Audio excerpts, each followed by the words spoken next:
Tistega jutra, 2 dni pred Božičem, sem na vekah čutila mamine mastne palce in zbala sem se, da bo na lepem pritisnila premočno in se mi bodo zrkla kot frnikole odkotalila v lobanjo. Najprej slano, šele potem sladko.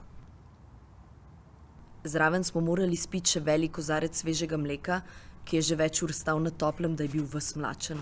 Prek njega pa se je navadno pela še plast rumenkaste smetane, ki se ti je prilepila na nebo, če si pil prepočasi. Najbolje je bilo, da si mleko polokal miže. Mami se je to sicer zdelo nespoštljivo, čeprav v Svetem pismu nič ne piše o tem, ali je treba mleko piti hitro ali počasi, niti o tem, ali sploh smemo uživati kravje telo ali ne.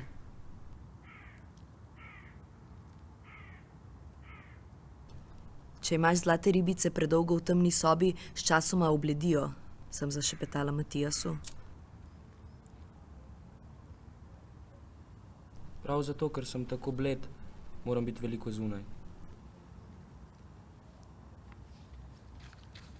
Ob naših krožnikih sta tisto jutro ležali tudi po 2 svetlo-modri vreči za zmrzovanje.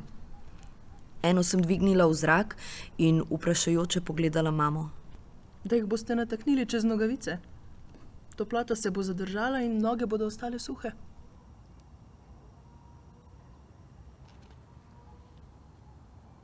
Matija se je namenil do jezera. Tistega dne je z nekaj prijatelji sodeloval na tekmovanju. Najraje bi mu vrečko za zmrzovanje poveznila tudi čez glavo, da bi mu bilo še dolgo toplo in mu je pod vratom pošteno zategnila. Grem lahko s tabo? Ne. Ne moreš zraven, ker bomo šli na drugo stran. Tudi jaz hočem na drugo stran. Ko boš starejša, te bom vzel s sabo. Do teme bom doma.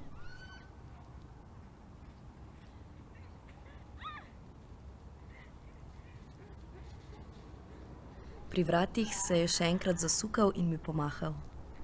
Prizor, ki si ga bom pozneje v glavi znova in znova zavrtela, vse dokler se mu roka ne bo prenehala dvigovati in ne bom začela dvomiti, ali sva se sploh poslovila.